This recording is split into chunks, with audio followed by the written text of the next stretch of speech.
ونصلي ونسلم على رسوله الكريم اما بعد اعوذ باللہ من الشیطان الرجیم بسم اللہ الرحمن الرحیم والذین آمنوا اشد حبا للہ صدق اللہ العظیم وصدق رسولہ النبی الکریم الامین ونحن علی ذلک لمن الشاہدین والشاکرین والحمد للہ رب العالمین ان اللہ وملائکتہ یصلون علی النبی یا ایہا الذین آمنوا صلوا علیہ وسلموا تسلیما الصلاۃ والسلام علیک یا سیدی یا رسول اللہ وعلی آلک واصحابک یا حبیب الصلاۃ والسلام علیک یا سیدی یا نبی اللہ وعلی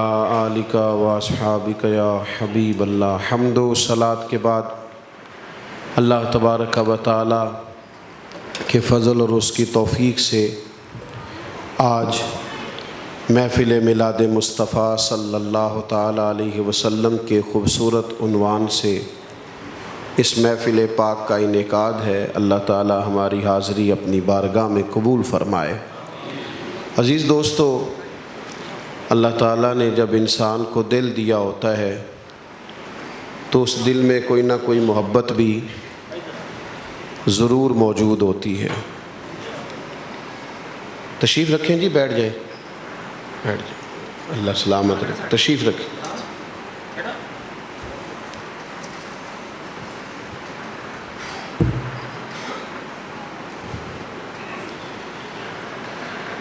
انسان اگر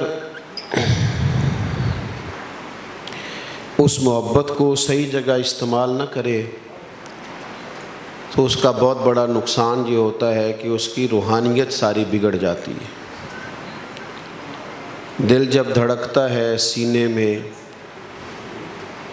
جب جذبات پیدا ہوتے ہیں تو کوئی نہ کوئی محبت انسان ضرور کرتا ہے، لیکن رستہ غلط ہو جائے تو روحانی طور پر بندہ بڑا بے آباد ہو جاتا ہے۔ اللہ کے پیارے حبیب صلی اللہ تعالیٰ علیہ وسلم نے فرمایا، حضور فرماتے ہیں دو بھوکے بھیڑیا ویسے ہی خطرناک ہوتا ہے اور بھوکا ہو تو، فرمایا دو بھوکے بھیڑیے بکریوں کے ریوڑ میں چھوڑ دیے جائیں تو وہ اتنی تباہی نہیں کرتے جتنی شہرت اور دولت کی محبت انسان کے باطن میں تباہی پیدا کرتی۔ پیسوں سے پیار ہو گیا، شہرت سے پیار ہو گیا، حلال حرام کی تمیز ہی نہیں رہتی، بس کسی بھی طریقے پیسہ اکٹھا کرنا، تو انسان کا باطن سارا اجڑ جاتا ہے، وہ روحانی طور پر پورے طور پر بے آباد ہو جاتا ہے۔ تو محبت کو جب غلط راہ ملتی ہے تو نتیجہ اس کا ٹھیک نہیں نکلتا۔ اس محبت کو صحیح رستہ دیں، محبت کریں اللہ کے ساتھ، محبت کریں اللہ کے رسول کے ساتھ صلی اللہ علیہ وسلم، محبت کریں حضور کے صحابہ کرام کے ساتھ، اہل بیت نبوت کے ساتھ، اولیاء کرام کے ساتھ، بہن بھائیوں، دوست احباب، بیوی بچوں کے ساتھ، قریبیوں کے ساتھ محبت کا لہجہ اختیار کریں۔ ہمارا یہ حال ہوتا ہے کہ ہم بلا وجہ تلخ رہتے ہیں، چھوٹی چھوٹی باتوں پہ ناراض ہو جاتے ہیں، ذرا سی بات پہ ہماری طبیعت اور مزاج بگڑ جاتے ہیں۔ اگر پوچھیں بھئی آپ اتنے ناراض کیوں رہتے ہیں تو کہتے ہیں جی پریشانیاں بڑی ہیں لہذا میں تلخ ہو گیا ہوں۔ تو میں عرض کروں گا سب سے زیادہ پریشانیاں اللہ کے رسول نے دیکھی، لیکن حضور تو سب سے محبت فرماتے ہیں۔ صحابہ فرماتے ہیں اتنا مسکراتے کسی کو نہیں دیکھا جتنا مدینے والے محبوب مسکرایا کرتے تھے۔ تو ہمارا اپنا لہجہ سخت ہوتا ہے، ہمارا اپنا لب و لہجہ کڑوا اور کسیلا ہوتا ہے، تو ہم کہتے ہیں پریشانیوں نے کر دیا ہے۔ تو یاد رکھیے گا لہجے کو ٹھیک رکھیں، انداز کو ٹھیک رکھیں، اپنے غصے پر کنٹرول رکھیں، بردباری کا مظاہرہ کریں، حسن خلق کا مظاہرہ کریں، طبیعتوں کو ذرا ٹھنڈا ٹھنڈا رکھیں۔ ایک اور بھی فلسفہ ہمارے ہاں بیان کیا جاتا ہے، بعض لوگ کہتے ہیں جی میں بندہ ہوں کھرا لہٰذا میں کڑوا ہوں۔ یہ بھی ایک فلسفہ ہمارے ہاں چلتا ہے کہ میں چونکہ سچ بولتا ہوں لہذا میں کڑوا ہوں. تو بھائی آپ کا انداز کڑوا ہے، سچ نہیں کڑوا ہوتا. نہیں، نبی پاک علیہ السلام نے کائنات میں سب سے زیادہ سچ حضور نے بولا ہے، پر اتنا میٹھا کر کے بولا ہے کہ دلوں میں اتر گیا ہے. آپ کا لہجہ کڑوا ہے، انداز کڑوا ہے، آپ مزاج کے کڑوے، تو محبت والا لب و لہجہ. مشکات کی ایک حدیث پاک ہے، اسے آپ نے یاد رکھنا ہے. حضور علیہ السلام نے فرمایا مومن الفت والا ہوتا ہے. فرمایا اس میں کوئی خیر نہیں جو نہ محبت کرے نہ اس سے محبت کی جائے. مومن ہوتا ہی پیار والا ہے. ہم تو دیہاتی لوگ ہیں نا، تو کبھی کسی سے کوئی چیز خریدنے جاتے تھے، وہ بندہ تلخ بولتا تھا نا، تو لوگ پتہ کیا کہتے تھے؟ کہتے تھے یار لینا دینا تے مقدراں دا، گل تے پیار نال کر. کیوں دی آکھی دا سی نا پہ لینا دینا تے او تو گل تے پیار نال کر. لہجہ تو ٹھیک رکھ، انداز تو تیرا ٹھیک ہو. کیوں موبائل والے بھائی؟ لہجہ تو ٹھیک ہو، انداز تو ٹھیک ہو. میرے عزیز، ہمیشہ اپنی خوبصورت لہجے سے، مٹھاس سے، محبت سے. نبی پاک علیہ السلام نے فرمایا تم دولت کے زور پر لوگوں کو اپنے قریب نہیں کر سکتے. دولت کتنی کو بندہ دے گا؟ ایک دن دے گا، اگلے دن وہ ڈبل مانگے گا. وہ تو لالچ بڑھ جاتا ہے جیسے جیسے دے. فرمایا تم دولت کے زور پر لوگوں کو قریب نہیں کر سکتے، حسن خلق کی وجہ سے محبتیں پیدا کر سکتے. میٹھا کرے لہجہ. اللہ تعالیٰ نے قرآن مجید میں فرمایا ہے کہ والذین آمنوا اشد حبا للہ. فرمایا جو لوگ ایمان لائے ہیں وہ اپنے رب سے شدید محبت کرتے ہیں. وہ اپنے رب سے شدید، انہیں اللہ سے پیار ہو جاتا ہے. یہ جو بزرگ ساری رات نفل پڑھتے تھے، رب سے پیار ہو جاتا تھا. سارا کچھ ہی حضرت صدیق اکبر نے اللہ کے رستے میں خرچ کر دیا، اللہ کے رستے میں. اس کا مطلب ہے رب سے پیار ہو گیا تھا. اللہ سے جب محبت ہو جاتی ہے نا، اللہ سے جب پیار ہوتا ہے، قرآن مجید فرماتا ہے ایک مقام پہ دوسرے پارے میں، ایک دفعہ کچھ صحابہ جمع ہو کے حضور کی بارگاہ میں آئے اور انہوں نے عرض کی کہ یا رسول اللہ صلی اللہ علیہ وسلم ہمیں بتائیے ہمارا رب کہاں ہے؟ ہمارا نا اپنے رب سے ملنے کو جی چاہتا ہے. اقبال کہتے ہیں کبھی یہ حقیقت منتظر نظر آ نہ لباس مجاز، لاکھوں سجدے تڑپ رہے ہیں میری جبین نیاز. اور حضور علیہ السلام نے ایک مقام پہ فرمایا، حضور فرماتے ہیں تم میں سے جس کا اپنے رب کو ملنے کو جی چاہتا ہے نا، اللہ بھی اس کی ملاقات کو پسند فرماتا ہے. پہلے تم دیکھو تمہارا دل کرتا ہے رب کو ملنے کو، تو جس کا اللہ کی ملاقات کو جی چاہتا ہے، اللہ بھی اس کی ملاقات کو پسند فرماتا ہے. بیٹا میری طرف توجہ کریں یار، اے موبائل ایتھے رہنا ہے، میں ٹر جانا ہے. اللہ آپ کو سلامت رکھے، میری بات غور سے سنیں.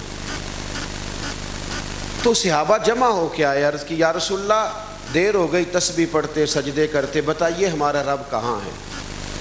تو اللہ تعالیٰ نے قرآن مجید میں فرمایا وَإِذَا سَأَلَكَ عِبَادِي أَنِّي فَإِنِّي قَرِيبٌ. محبوب جب میرے بندے آپ کے پاس آ کے میرے بارے میں پوچھیں تو ان سے فرما دیں میں ان کے قریب ہی ہوں. وہ جب بھی دعا مانگیں گے میں ان کی دعاؤں کو قبول فرماؤں گا. جب بھی دعا مانگیں تو اللہ سے محبت، اور پھر اس کے بعد اللہ کے رسول سے محبت صلی اللہ تعالی علیہ وسلم.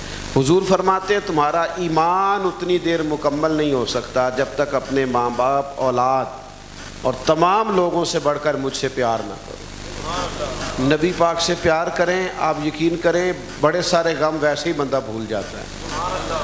وہ دن کو درود پاک پڑھے اور رات کو نعت سن کے سویا کرے.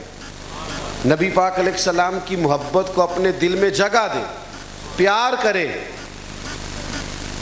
یہ محبت بڑی مزیدار ہوتی ہے. یہ بندے کو نا ایمان کا ذائقہ دیتی ہے. ایک ہوتا ہے کھانا. میری طرف دیکھو بیٹا، ادھر آپ میری طرف توجہ رکھیں. اللہ جزا، سارا انتظام ماشاءاللہ مکمل ہے. آپ لوگ تو سارے پیارے ہی بڑے. میری بات سنیں غور سے. پڑھنے پڑھانے والا آدمی ہوں نا، تو کلاس میں کوئی بچہ ادھر ادھر دیکھے تو دیکھنے نہیں دیتے. یہ استادوں کا بڑا مسئلہ ہوتا ہے. وہ کہتے سبق اتنے سنا رہے ہیں تو وہ نہ کدھر ہے. ایسے سبق سناؤ آپ کی مہربانی. میں ویسے ہی تھوڑی تقریر کرتا ہوں, ادھر ادھر دیکھیں گے تو اور تھوڑی کروں گا, جلدی ختم ہو جائے گا معاملہ. تو آپ غور کریں, اللہ آپ کو جزائے خیر دے, ہمیشہ خوش رکھے. تو ایک ہوتا ہے کھانا, ایک ہوتا ہے مزیدار کھانا. کھانا مزیدار ہو تو کئی دفعہ بندہ زیادہ روٹی بھی کھا لیتا ہے. ایک ہوتا ہے مومن ہونا, ایک ہوتا ہے ایمان کا مزہ آنا. تو نبی پاک صلی اللہ علیہ وسلم, بھائی جان بیٹھ جائیں آپ موبائل کے ساتھ, تشریف رکھیں. 2-4 بندے اور کھڑے ہو گئے تو پھر تو کام خراب ہو جائے گا. بیٹھ جائیں, اللہ سلامت رکھے. نبی پاک علیہ السلام نے فرمایا تم میں سے جو چاہتا ہے نا اسے ایمان کا ذائقہ ملے, یعنی اسے مومن ہونے کا مزہ آئے, وہ 3 کام کرے. یا رسول اللہ کون کون سے؟ فرمایا ایک تو ہر چیز سے بڑھ کر اللہ رسول سے پیار کرے, اور دوسرا فرمایا جس سے بھی پیار کرے نا اللہ کی رضا کے لیے کرے, اور تیسرا فرمایا ایمان لانے کے بعد کفر کی طرف جانا اسے اتنا ناپسند ہو جتنا بندے کو آگ میں جانا ناپسند ہو. یہ 3 کام کرے گا تو ایمان کا ذائقہ ملے. یعنی ہر چیز سے بڑھ کے اللہ رسول سے محبت کرے, اور ایسے ہی محبت نہ کرے کہ محفل میں آیا تھا تو میں نے 15 نعرے لگائے تھے. ایسے ہی محبت نہ کرے کہ وہ بس جی میں بھی تو عاشق رسول ہوں نا. وہ باقاعدہ ٹائم نکال کے درود پاک پڑھا کرے, باوضو ہو کے, خوشبو لگا کے, مصلی بچھا کے اپنے نبی کریم کی بارگاہ میں درود و سلام عرض کرے. آپ حضور کے فضائل سنا کریں, نبی پاک علیہ السلام کی شانوں کو سنا کریں, حضور کے کمالات کا بیان سنا کریں. اپنے دل میں, اپنے لہجے میں, اپنی طبیعت میں حضور کا پیار پیدا کریں. جہاں بیٹھیں حضور کی بات کریں. نبی پاک کی احادیث مبارکہ جب جمعے میں یا دیگر جگہوں پہ سنتے ہیں تو اسے یاد رکھا کریں. جب آپ یہ سارے کام کریں گے تو نبی پاک کی محبت دل میں پیدا ہو. بڑی ساری محبتوں سے جان چھوٹے گی. سرکار اعلیٰ حضرت فرماتے ہیں اے عشق تیرے صدقے جلنے سے چھٹے سستے, جو آگ بجھا دے گی وہ آگ لگائی ہے. ہم نے حضور کی محبت پیدا کر لی ہے, بہت ساری آگ ویسے ہی بجھ گئی. پھر اس کا نتیجہ کیا ہے؟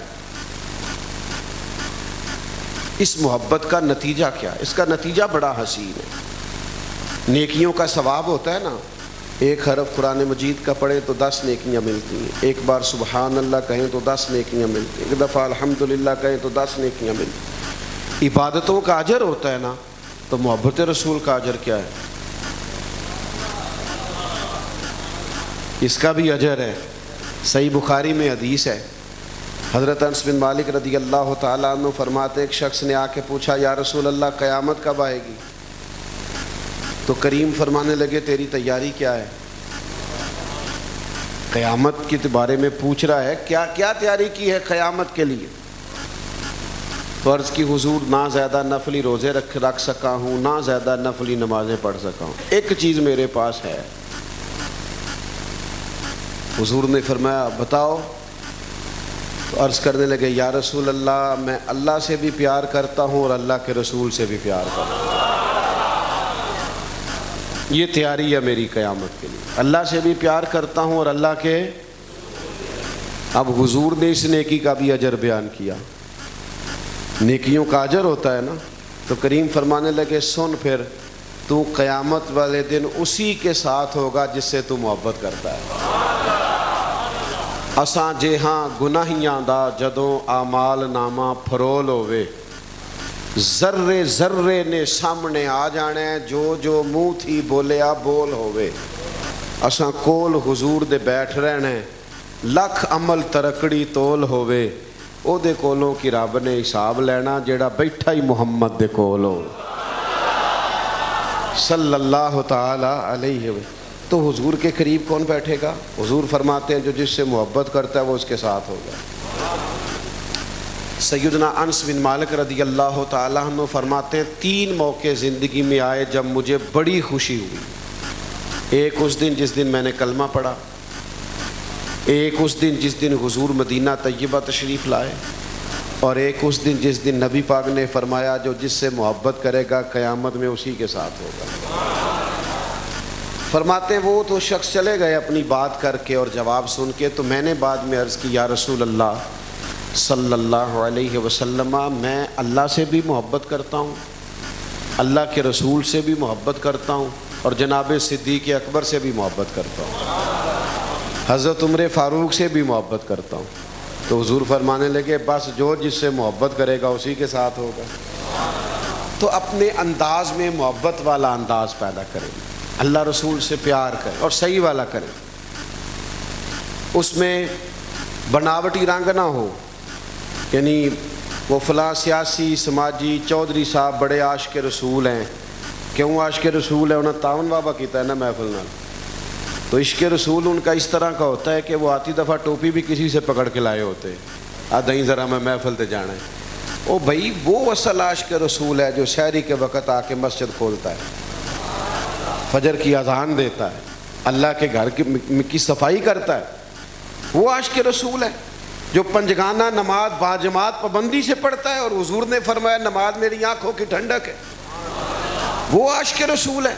آپ نے عشق، ہماری محفلوں میں تو عاشق رسول زیادہ تر وہ بندے ہوتے ہیں جن کے ہاتھوں میں ذرا نوٹ صحیح ہوں، نئے نئے، وہ حاجی صاحب عاشق رسول، اور صحیح ان کا عشق بڑا تر و تازہ ہوتا ہے، پھر وہ نعت خاں کہندا ہے شیر جڑا نا حاجی صاحب دی نظر ہے، اور میں کیا ظالمہ نبی پاک دے نام دا شیر سی، یہ دی نظر کیویں کرتا ہی، تو خدا کا خوف کر۔ لیکن چونکہ وہ نوٹ نظر آ رہے ہوتے ہیں تو وہ پھر جب لگتے ہیں جا کے جوان بچے دیکھتے ہیں ویڈیو بن رہی ہے تو وہ مجھے بتائیے یہ کوئی ادب ہے؟ دینے والے کا بھی یہ ہم نے یہ احترام کیا، کسی کو نذرانہ دینا بھی تھا تو اس کا یہ طریقہ ہے۔ یہ کوئی عشق رسول کی علامت نہیں اور کوئی سٹیٹس نہیں، کوئی معیار نہیں۔ اور آپ نماز نہ پڑھیں اور کہیں میں عاشق رسول ہوں تو آپ جھوٹ بول رہے ہیں، اس لیے کہ عشق تو مجبور کرتا ہے محبوب کی بات ماننے پر، عشق تو انسان کو پابند کر دیتا ہے اپنے محبوب کا۔ یعنی میں عاشق رسول ہاں، نہ میں نماز پڑھنا، نہ میں داڑھی رکھنا، نہ میں سچ بولنا، اے میں عاشق رسول۔ بھئی آپ کو ابا جی سے پیار ہے جی، بڑا پیار ہے، تو ابا جی کو کپڑے کون لے کے دیتا ہے؟ بڑا بھائی۔ پیار مجھے زیادہ ہے ابا جی سے، پر دوائی بڑا بھائی لے کے دیتا ہے۔ پیار مجھے زیادہ ہے پر رہتے وہ بڑے بھائی کے پاس ہیں، تو ابا جی کہیں گے تو پیار بھی پاس ہی رکھنا، جب ذمہ داریاں ساری بڑے کی تو خالی پیار، اس کا کیا مطلب ہے؟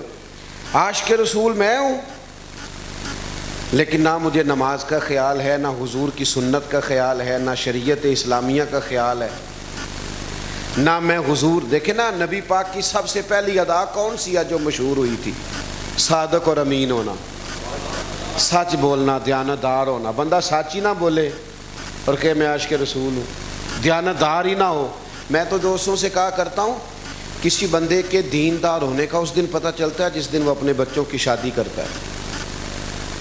ناراض ہو گئے ہو جاؤ، کوئی گل نہیں، میں تو چلا۔ کسی بندے کے دیندار ہونے کا تب پتہ چلتا ہے جب وہ اپنے بچوں کا بیاہ کرتا ہے، اب پتہ چلتا ہے سنت شریعت کا کتنا پابند ہے۔ کل والے دن تو سارے نیک ہوتے ہیں، جنازہ والے دن تو سارے کلمہ پڑھ رہے ہوتے ہیں۔ پتہ تو تب ہے کہ جب تو کہے کہ نہ بھائی میں عاشق رسول ہوں، میں شادی کے موقع پر کوئی غیر شرعی کام نہیں کروں گا کیونکہ میرا حضور سے پیار ہے۔ وہ جی برادری نہیں مانتی تو برادری نہ مانے، ہمارا تو نبی پاک سے پیار ہے۔ برادری کا کیا ہے، قبیلے کا کیا ہے، علاقے کا کیا ہے، ہمیں تو حضور کو راضی کرنا ہے۔ باتیں زیادہ نہیں کرنی، بس میں بات کو سمیٹنے لگا ہوں۔ مسجد نبوی شریف میں ایک دروازہ تھا، اس کو مخصوص کیا گیا تھا کہ یہاں سے صرف عورتیں داخل ہوں گی، چونکہ حضور کے زمانہ مبارکہ میں عورتیں بھی مسجد میں آتی تھیں۔ حضرت عمر نے منع فرما دیا، تو اس لیے کہ ایک تو مسجد میں تعداد بڑھ گئی، کچھ اور وقتی حالات تھے کہ سیدنا فاروق اعظم نے عورتوں کو مسجد آنے سے روک دیا۔ اب وہ ایک دروازہ تھا جہاں سے عورتیں آتی تھیں، تو حضور نے حکم دیا کہ یہاں سے مرد کوئی نہ آئے، لیکن اب وہ وجہ ختم ہو گئی کیونکہ عورتیں اب آتی نہیں، تو وہاں سے کوئی مرد نہیں آتا، مرد پہلے نہیں آتے تھے اب مرد آنے لگ گئے، وجہ ختم ہو گئی۔ حضرت عبداللہ ابن عمر ساری زندگی اس دروازے سے نہیں گزرے۔ لوگوں نے کہا گزرتے کیوں نہیں؟ فرمایا نبی پاک نے منع کیا ہے۔ تو لوگ کہتے کہ وہ تو وجہ تھی، عورتیں آتی تھی۔ فرمایا مجھے وجہ کا نہیں پتہ، میرے نبی نے منع کیا ہے۔ سانو قید سجن دا گہنا ہے، وہ جنج رکھے اساں اونج رہنا ہے۔ وجہ کیا مطلب ہوا؟ کچھ دوست ہیں نا وہ حکمت پوچھتے ہیں، کہتے ہیں یہ اسلام میں نماز کی کیا حکمت ہے، روزے کی کیا حکمت ہے، زکوٰۃ کی؟ تو میں نے کہا غلام حکمتیں نہیں پوچھا کرتے، غلامی کرتے۔ عاشق جو ہوتا ہے وہ حکمت ہر چیز کے دین میں ہے، پر غلام حکمت، آپ اپنے غلام سے کہ جاؤ 5 کلو چینی لاؤ تو وہ آپ سے پوچھے حکمت کیا ہے، آپ بتائیں گے؟ میرا خیال ہے پہلے اسے وضاحت دیں گے کہ میں آدھا کلو چاچ پانی ہے، 1 کلو کا میں نے حلوہ بنانا ہے، بتائیں گے؟ میرا خیال ہے تفصیل۔ آپ اسے کہیں گے تو تنخواہ لیتا ہے نا جس کام کی، تو غلام ہے، وہ کار اور چینی غلامی کرتے، وہ حکمتیں پوچھا کرتے، غلامی کریں میرے بھائی، حضور کا حکم مانیں، نبی پاک سے پیار کریں، نبی پاک کی فرما برداری کریں، سنت اور شریعت کا لحاظ کریں۔ ایک آخری بات، عاشقان رسول جو ہوتے ہیں ان میں بغض نہیں ہوتا، وہ قبیلے میں، گاؤں میں، برادریوں میں جھگڑے نہیں کرتے۔ عشق والوں کا تو دل نرم ہوتا ہے، وہ معاف کر دیتے، 1 منٹ نہیں لگاتے، معاف کر دیتے۔ حضرت ابو ذر غفاری بہت بڑے آدمی تھے، لیکن ایک غلام سے معافی مانگی، کیوں؟ اس لیے کہ اس غلام کو کسی بات پہ آر دلائی تو حضور ناراض ہو گئے، فٹافٹ جا کے معافی مانگی نبی پاک کو راضی کرنے۔ تو یہ جو ہم نے اتنے بڑے جھگڑے، اتنے بڑے مسئلے قبیلوں میں، خاندانوں میں، تو جو عاشق رسول ہوتا ہے اس کا تو دل نرم ہوتا ہے، اس کی تو طبیعت ٹھنڈی ہوتی ہے، اس کے تو اخلاق اعلیٰ ہوتے ہیں، وہ کبھی بھی اتنے دلوں میں عداوتیں پیدا کرتا۔ ترمذی شریف میں حدیث ہے، حضور نے فرمایا اے انس، اے میرے بیٹے، آپ سے ہو سکے تو صبح اس حال میں کیجئے گا کہ آپ کے دل میں کسی کا بغض نہ ہو۔ حضور فرمانے لگے یہ میری سنت ہے، دل صاف رکھنا، میری دل کو صاف رکھیں، ہمیشہ گنجائش رکھیں، کوشش کریں لوگوں کے بارے میں اپنے رویے کو نرم رکھیں، مثبت رہیں، اچھے رویوں کے ساتھ آگے بڑھیں۔ اللہ تعالیٰ میری اور آپ کی حاضری کو قبول فرمائے۔ محفل آگے چلے گی، ابھی چلیں اس پر پھر بات کر لیں گے، ابھی تو یہ موضوع نہیں جی۔